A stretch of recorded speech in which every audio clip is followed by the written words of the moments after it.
오늘 함께 예배를 드리시는 모든 성도님들에게 우리 하나님께서 주시는 평강과 형통함에 충만하기를 예수 그리스도의 이름으로 축원합니다. 오늘 우리 주 예수 그리스도의 부활하신 이후 두 번째 주일입니다. 죽음을 이기신 예수 그리스도의 생명의 역사가 저와 여러분들의 일상에서 부활로 경험되어지고 누릴 수 있게 되기를 소망해 봅니다. 부활하신 우리 주 예수 그리스도의 이런 생명의 역사, 일어섬의 역사가 이 땅을 새롭게 하고 또 우리에게 새롭게 만든 것이 있습니다. 그게 바로 교회예요. 예수 그리스도는 이 교회를 통해서 저와 여러분들과 함께 하시고 이 땅에 계속해서 역사하십니다. 그래서 예수님은 부활하신 제자들에게 세상 끝날까지 너희와 항상 함께 하겠노라고 약속하시고 그 약속을 이 교회를 통해서 이루어 가시고 또 만들어 가십니다. 이런 교회의 모습을 가장 잘 나타내고 있는 게 바로 한마디로 표현하면 우리 집이에요. 우리 집, 가정. 그러므로 교회는 우리 집이라고 표현을 하고 내 집이 어디냐, 우리 집이 어디냐, 바로 이 교회가 나의 집이 되고 우리의 집이 되는 거예요. 원래는 저와 여러분들의 집인 우리 집이 시작된 지 70년이 되는 그런 해입니다. 우리 지난번 오래전에 이 교회를 리모델링을 하면서 그때 외벽도 저는 리모델링을 했으면 좋겠다라는 생각을 해서 그래서 건축업자들하고 이렇게 상의를 해봤는데 이 외벽을 리모델링을 할 수가 없대요. 왜 그러냐 그러니까 외벽이 너무 이렇게 허술하다. 그래서 피스 하나 박으면 그 벽돌이 다 으러질 거다. 전체가 다 으러질 거다. 그렇게 이야기를 했어요. 그래서 외벽은 그냥 포기를 했었는데 그래서 우리 장로님들과 우리 어르신들에게 물어봤어요. 우리 교회에 오래 다니셨던 우리 원로 장로님들이나 장로님들에게 물어봤어요. 또 그 위에 권사님들에게 물어보니까 이 교회 질 때 돈이 없어서 우리 저 신강길라 적어도 교회 땅이었어요. 그거 팔고 그다음에 교회 뒤에 지금 있는 사택 그것도 팔고 그렇게 해서 경상도 말로 떼꼼떼꼼 짓대요. 그래서 허술할 수밖에 없을 거다. 그렇게 이야기한 거예요. 우리 교회가 살아온 게 아까 장로님이 기도하신 것처럼 정말 우리 피와 땀과 눈물로 지어지고 만들어지고 여기까지 온 거예요. 하나님의 은혜가 아니었으면 도저히 여기까지 올 수 없었던 우리 헌신의 모습이 지금의 모습이에요. 이제 우리는 더 크고 더 아름답고 더 복된 감사와 섬김의 백년으로 나가야겠죠. 그래서 우리 창립 70주년을 앞두고 교회에 관해서 묵상을 하고 그리고 오후에는 교회에 관해서 교회의 어제와 오늘과 내일에 관해서 어떤 모습이어야 되느냐, 어떻게 만들어가야 되느냐, 그런 교회의 모습 속에서 내 지금 교회 생활은 어떠한가 성찰하고 새롭게 되기를 소망해 봅니다. 지난 시간 우리 말씀 묵상한 거를 기억하십니까? 지난 시간도 그렇고 이번 시간도 그렇고 다음 시간도 그렇고 이 교회에 관한 저의 이야기는 저의 꿈이기도 하고 저의 기도 제목이기도 하고 그리고 목표이기도 한 그런 말씀들입니다. 제가 오늘 지난 시간의 것들을 잠깐 기억해 보십시다. 왜냐하면 오늘 우리에게 주신 말씀과 밀접하게 연관되어져 있기 때문입니다. 그리스도인이라고 하고 내가 예수 그리스도를 믿는다라는 것은요, 십자가를 지고 가는 사람들이에요. 반대는 어떤 걸까요? 반대는 나에게 준 이 예수 그리스도의 이름으로 짊어져야 될 십자가를 버리는 거예요. 외면하는 거예요. 도망치는 거예요. 그래서 제자라고 이야기를 하고 그리스도인이라고 이야기하면 이 십자가를 감당하는 사람, 지는 사람이다. 십자가 좋은 거 아니에요. 우리 십자가 예수님이 지셨다고 좋은 거라고 생각하는데 아니에요. 십자가 정말 싫은 거예요. 하기 싫은 거예요. 왜요? 십자가 진다라고 하면요, 십자가 아프기 때문에. 십자가 고통스러워요. 귀에 걸고 있는 귀걸이, 목에 걸고 있는 목걸이, 그게 십자가가 아니에요. 십자가 아파요. 아픔이 없는 거는 십자가가 아니에요. 십자가 무거워요. 억수로 무거워요. 감당하기가 힘이 들어요. 벅차요. 가벼운 거는 십자가가 아니에요. 무겁고 힘이 들어요. 그리고 십자가는 제일 하고 싶은 게 벗어버리고 싶은 거예요. 내버리고 싶어요. 그래서 내 좋아하는 거, 내 원하는 대로, 내 필요한 대로 그렇게 살아가고 싶어요.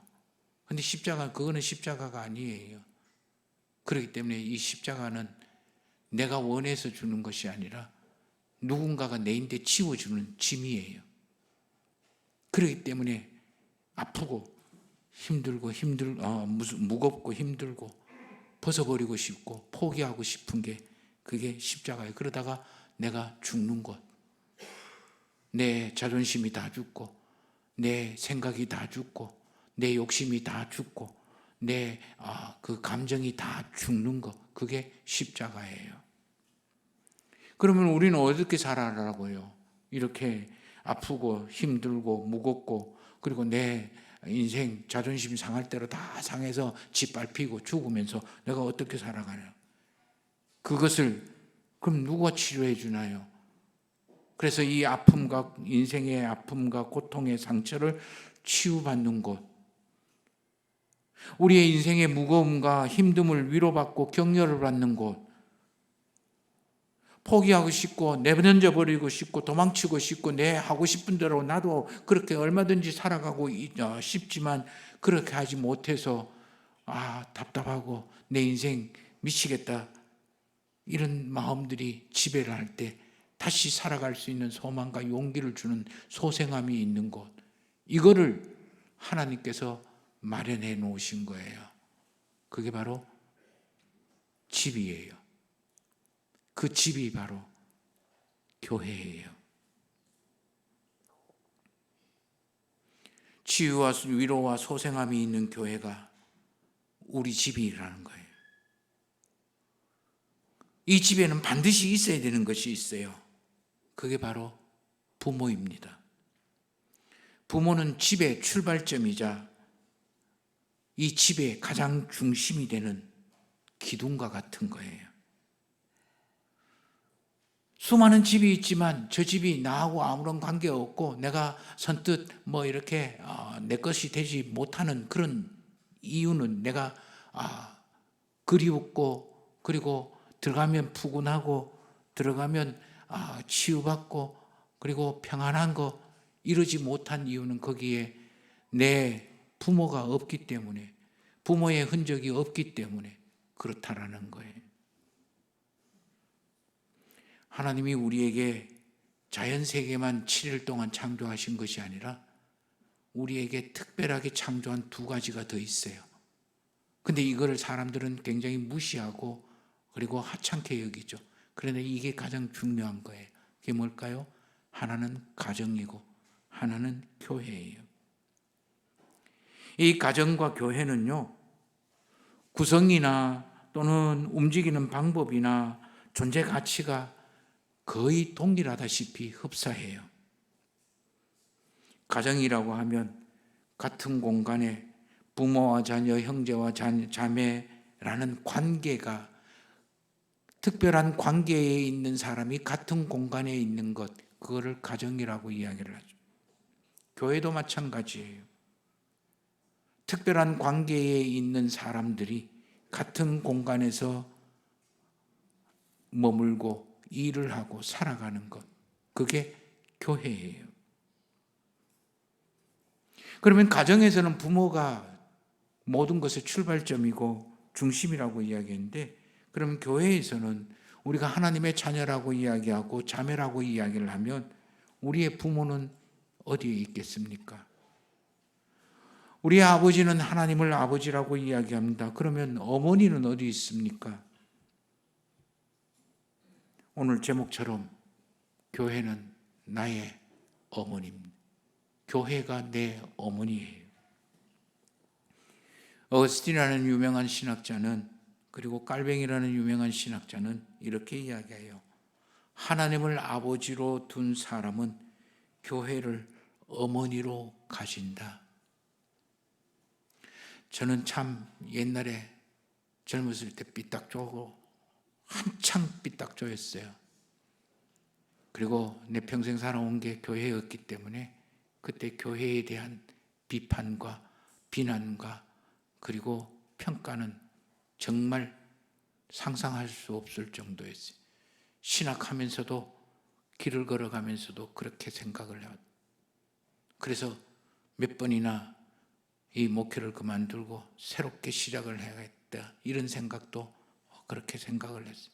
그러다가 어느 날 제가 발견하고 하나님이 저에게 가르쳐준 이 교회에 대한 이야기가 교회 나의 어머니라는 거예요. 예수님은 마태복음 12장 48절에서 이렇게 이야기합니다. 누가 내 어머니냐? 누가 내 형제고 누가 내 자매냐? 하늘에 계신 내 아버지 뜻대로 하는 사람들이 내 형제요 내 어머니다. 이렇게 하셨어요. 하늘에 계신 아버지를, 하나님을 아버지로 모시고 그 아버지의 뜻대로 살아가는 사람들이 모인 그 집, 그게 교회고 그게 내 어머니다라는 거예요. 왜 어머니라고 표현을 했을까? 교회는 하나님의 집에서 어머니의 역할, 어머니의 기능, 어머니의 존재 가치와 유사하고 흡사하기 때문이에요. 우리 일상생활에서 저의 어머니, 우리 성도님들의 어머니가 어떻게 저와 여러분들에게 했는지 여기 계신 모든 분들이 거의 다가 어머니의 역할을 지금 하고 계시는데, 내가 지금 우리 자녀들에게 어떻게 하고 있는지를 생각해 보면 이 교회가 왜 어머니라고 이야기를 하는지, 내 어머니라고 이야기를 하는지 이해가 되어지실 거예요. 어머니는 자녀를 낳죠. 어머니 없이 자녀를 낳을 수는 없어요. 어머니는 자녀를 낳고 만들어내요. 마찬가지로 교회는 하나님의 자녀를 낳습니다. 만들어냅니다. 여기 계신 분들 중에 교회를 통하지 아니하고 하나님의 자녀가 된 사람 아무도 없어요. 교회에서 역사하는 어떤 일들, 하나님의 역사, 그거를 입지 않고 하나님의 자녀가 된 사람 아무도 없습니다. 저도 그렇고 여러분들도 그렇고 이 교회를 통해서 하나님을 예수 그리스도를 알게 되고 예수 그리스도를 듣게 되고 예수 그리스도를 믿게 되고, 그래서 하나님의 자녀가 돼서 세례를 받고 모두가 다 이 교회가 낳은 하나님의 자녀들인 거예요. 그래서 예수님은 거듭난다라고 이야기해요. 어머니는 자녀를 먹입니다. 어머니 자기 자신은 뱃속에 아이를 품고 키우면서 입덧해서 먹지도 못하면서도 굶어 쫄쫄 굶어가면서도 자녀는 뱃속에서 어머니의 골수까지 빨아먹고 자랍니다. 젖을 먹이고 밥을 먹이고, 작년에 돌아가신 어머니 요양원에 계실 때 가서 면회를 하면 첫 마디가 밥 먹었냐? 뱃속에서 아이 시작할 때부터 죽을 때까지 자식들을 먹이시는 게 사명이라고 생각하는 게, 본능이라고 생각하는 게, 그게 어머니. 이와 마찬가지로 교회는 하나님의 자녀에게 말씀을 먹입니다. 영적으로 새로 태어나고 거듭난 사람에게 말씀으로 양육을 합니다. 그리스도의 장성한 분량까지 자라게 합니다. 우리는 이 교회를 통해서, 어머니인 이 교회를 통해서 끊임없이 하나님의 말씀을 받아 먹고 살아가게 되는 거예요. 어머니는 자녀를 보호하죠. 지키죠. 자기 자신의 생명을 걸고라도 자녀들의 생명을 보호하죠. 지켜냅니다. 생명이 위독하다 그러면 수많은 잠을 설치고 자기가 할 수 있는 모든 것들을 다 쏟아부어서 자식을 지키고 보호합니다. 이와 마찬가지로 교회는 하나님의 사람들을 세상과 사단에 빼앗기지 않도록, 그 영적인 생명이 죽지 않도록 보호하고 지켜냅니다. 어머니가 자기 자식을 보호하고 지켜내는 것처럼 교회는 저와 여러분들의 영혼을 지키고 보호하는 거예요. 어머니는 또한 자녀를 가르치고 훈련시킵니다. 어머니는 자녀들을 공부시키고 사람답게 올바른 인격과 품성과 감성을 가질 수 있도록 훈련시키고 가르칩니다. 걸음걸이로부터 시작해서 숟가락 드는 법, 그리고 우리 젓가락 사용하는 법, 반찬을 먹는 법, 밥을 먹는 법, 대소변을 가리면서 살아가는 법, 다른 사람을 대하는 법, 혼자 공부하고 혼자 판단하고 그 모든 이성과 감성과 의지들을 훈련시키고 양육시킵니다. 그래서 온전한 사람으로 만들어냅니다. 이와 마찬가지로 교회는 하나님의 사람으로 훈련시키고 온전한 하나님의 사람이 되도록 훈련시키고 자라도록 합니다. 그래서 교회는 나의 어머니와 같다, 내 영적인 어머니와 같다라는 거예요. 하나님의 사람으로 태어나는 것과 자라는 것과 하나님의 사람으로 살아갈 수 있도록 낳고 먹이고 키우고 훈련시키고 그리스도의 장성한 분량까지 이르게 만들고 하는 게 교회인 거예요. 그런 의미에서 교회, 나의 어머니라는 거예요. 이 모든 일을 아버지이신 하나님께서 어머니인 이 교회를 통해서 저와 여러분들을 만드시는 거예요. 베푸신 은총인 거예요. 오늘 우리가 읽은 신명기 구약의 말씀도 하나님의 이스라엘 백성들에게 어떻게 하시는지에 관한 말이 상세하게 이야기됩니다. 자, 이제 성경을 보십시다. 신명기 32장 6절 말씀을 보십시다. 어리석고 지혜 없는 백성아, 여호와께 이같이 보답하느냐? 그는 내 아버지시요 너를 지으신 이가 아니냐? 그가 너를 만드시고 너를 세우셨다라고 이야기합니다. 10절 말씀을 보십시다. 여호와께서 그를 항무지에서 짐승이 부르짖는 광야에서 만나시고 호위하시고 보호하시고 자기의 눈동자같이 지키셨도다. 마치 독수리가 자기의 보금자리를 어지럽게 하며 자기의 새끼리 위에 너풀거리며 그를 날개를 펴서 새끼를 받으며 그의 날개 위에 그것을 엎는 것 같이 여호와께서 홀로 그를 인도하셨고 13절 말씀입니다. 여호와께서 그가 땅의 높은 곳을 타고 다니게 하시며 밭의 소산을 먹게 하시고 반석에서 꿀을 굳은 반석에서 기름을 빨게 하시고 14절 말씀입니다. 소에 엉킨 젖 양에 엉킨 젖 어린 양의 기름 바산에서 난 순양과 염소가 지극히 아름다운 밀을 먹이시고 포도주가 붉은 술을 마시게 하셨다. 하나님이 특별히 하나님이 이스라엘 백성들에게 하신 행동을 표현하는 말에 주목해 보시기를 바랍니다. 만나시고 만드시고 세우시고 호위하시고 보호하시고 지키시고 인도하시고 먹게 하시고 날게 하시고 먹이시고 마시게 했다. 이스라엘 백성들이 출애굽을 하면서 그 험악한 사막의 광야를 지나오면서 지금 여기 가나안 땅의 목전 앞에 있는 것, 그 모든 것들이 이스라엘 백성들이 노력하고 애쓰고 그리고 똑똑해서가 아니라 100% 하나님의 은혜였던. 그런데 이스라엘 백성들이 그 모든 하나님을 무시하고 잊어버렸다라는 거예요. 15절 말씀을 보세요. 그런데 여수린이 기름짐에 발로 찼도다. 살찌고 비대하고 윤택하며 자기 자신을 지으신 하나님을 버리고 자기를 구원하신 반석을 업신여겼대. 18절 너를 낳은 반석을 너가 상관하지 아니하고 너를 내신 하나님을 너가 잊어버렸다.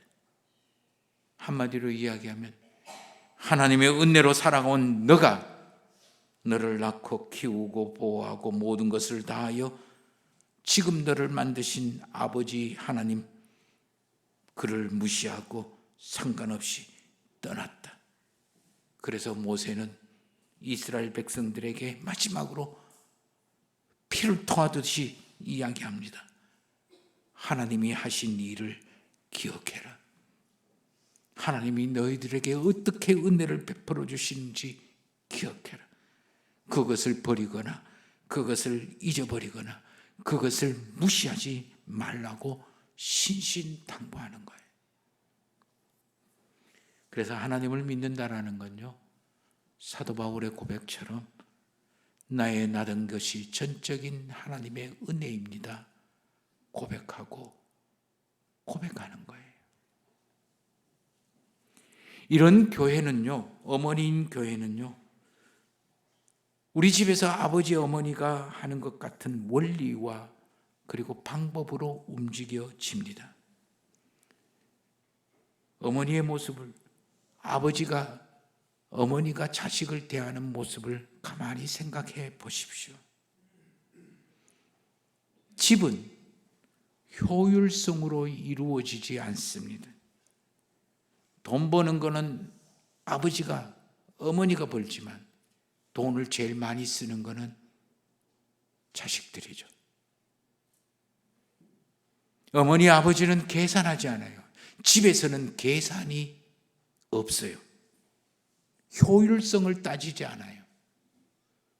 저희 부모님도 저에게 그래했고 저도 자식들에게 그러하고 여기 계신 모든 세상의 부모들은 자녀들에게 효율성을 따지지 않잖아요. 그저 아낌없이 필요하다면 다 주는 거예요.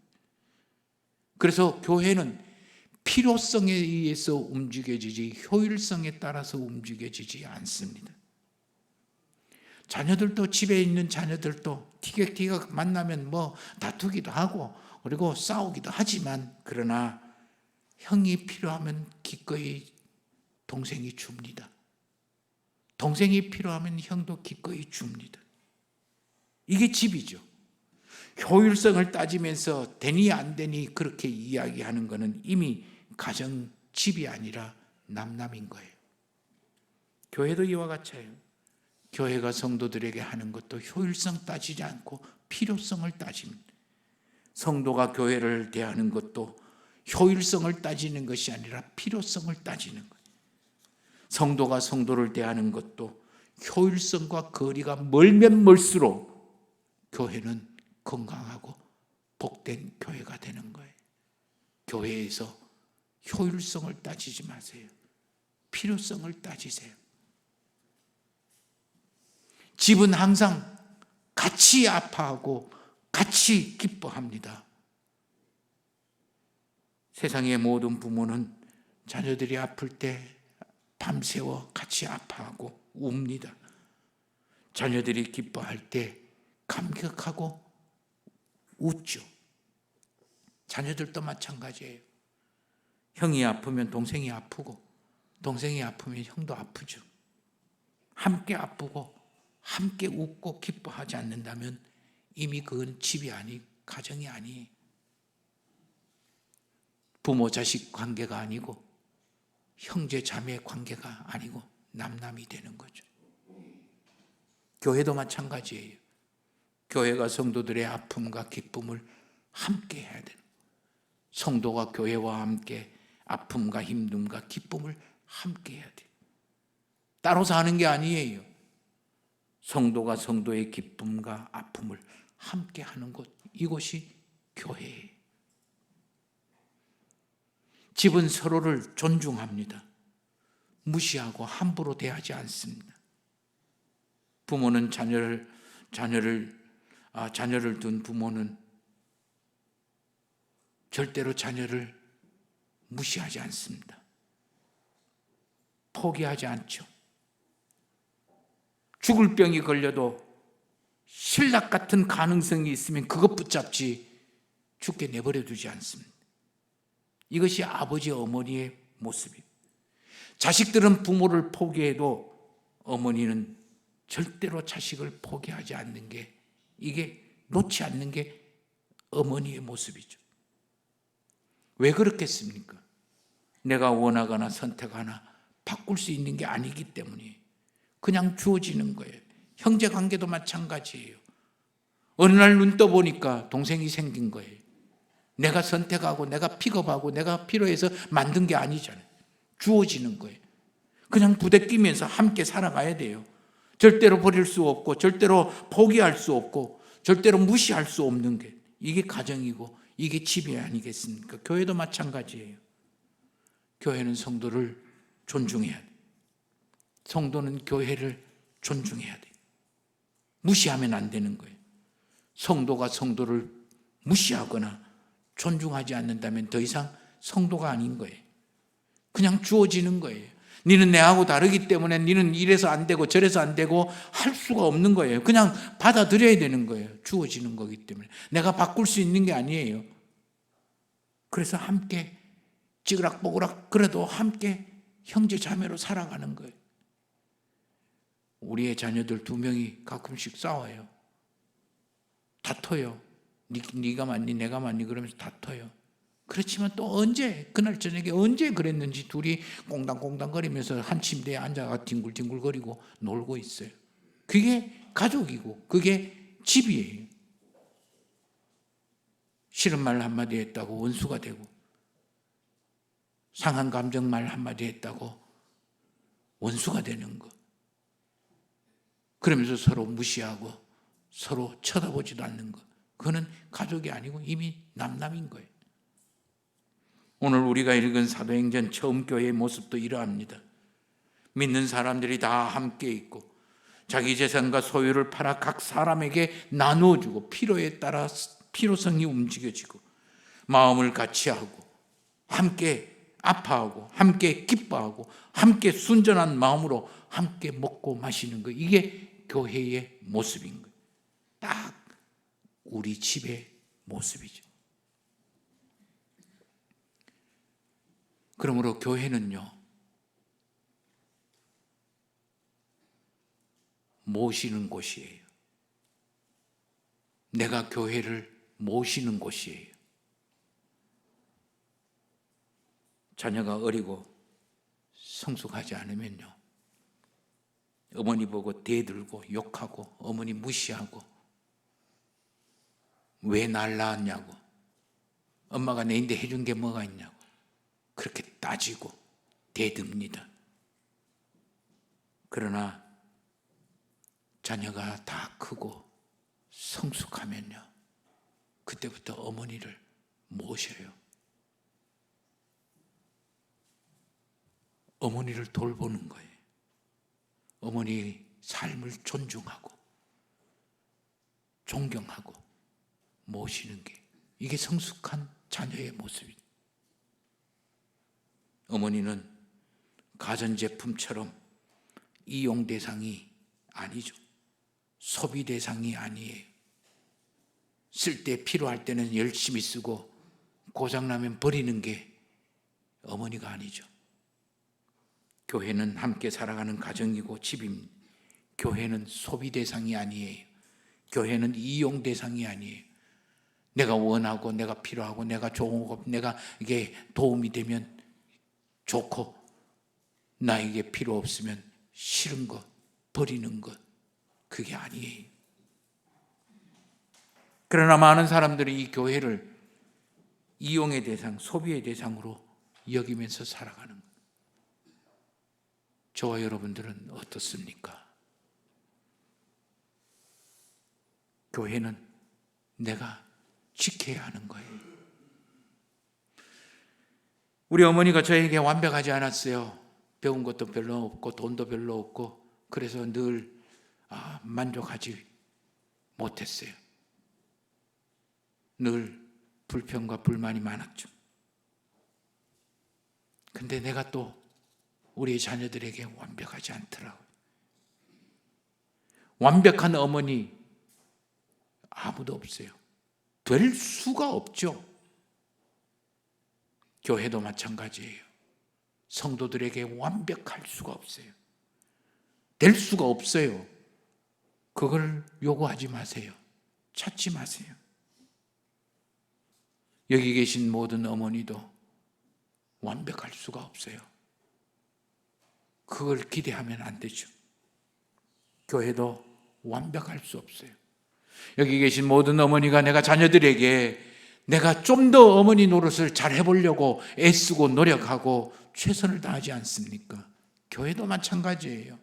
완벽하지는 않지만, 온전하지 않지만, 허물 많고 갈등 많고 투성이지만 그래도 온전한 교회가 되어보려고, 온전한 어머니가 되어보려고 노력하고 애쓰고 있음을 인정하라. 그걸 지켜야 되는 거예요. 이웃집 아들은요, 우리 어머니 보고 손가락질하고 비난하고 욕하고 할 수 있어요.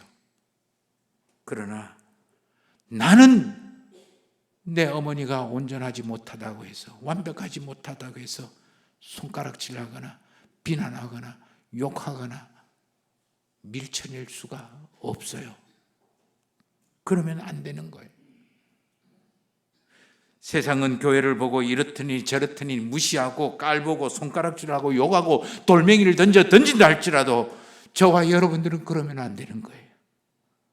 이 교회를 지켜야 되는 거예요. 세상에 가장 신비스러운 게 가정이에요. 그리고 교회예요. 우리 머리로 이해가 안 돼요. 왜? 하나님이 만드셨기 때문에. 교회는 회사도 아니고 행정조직도 아니고 군대도 아니고 일사불란하게 움직이는 이득을 쫓아 살아가는 그런 것도 아니에요. 사교 모임도 아니고 개 모임도 아니고 내 필요하고 내 좋은 것 좋으면 타고 가는 관광버스는 더더욱 아니에요.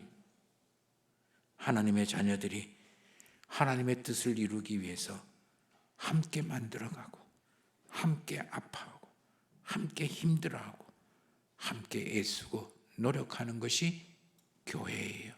그런 의미에서 나의 어머니 모시고 살아야 돼요. 그리고 지켜내야 돼요. 자기 편하고 자기 좋고 자기 하고 싶고 자기 좋은 것 찾지 않게 되기를 바랍니다. 이 교회 마음대로 무시하고 함부로 이 교회에서 대하지 않게 되기를 바랍니다.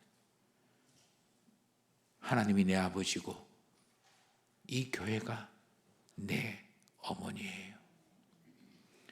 장성한 사람은요, 자기 아버지, 자기 어머니가 부족하고 모자라도 사랑합니다. 존경하죠. 모시죠. 그 모습이 어떠하든지 간에요. 왜 그렇습니까? 내 아버지, 내 어머니, 그것 단 하나의 이유예요. 내가 아버지 어머니로부터 받은 은혜가 크기 때문이에요. 우리 교회가 이런 교회로 나아가기를 바라고 우리 성도님들이 이런 교회를 만들기로 애쓰고 노력할 때 우리는 이 교회를 통해서 하나님의 더 크고 놀라운 신비로운 은혜를 입게 될 겁니다. 이 교회를 만들어 나가시기를 예수 그리스도의 이름으로 축원합니다.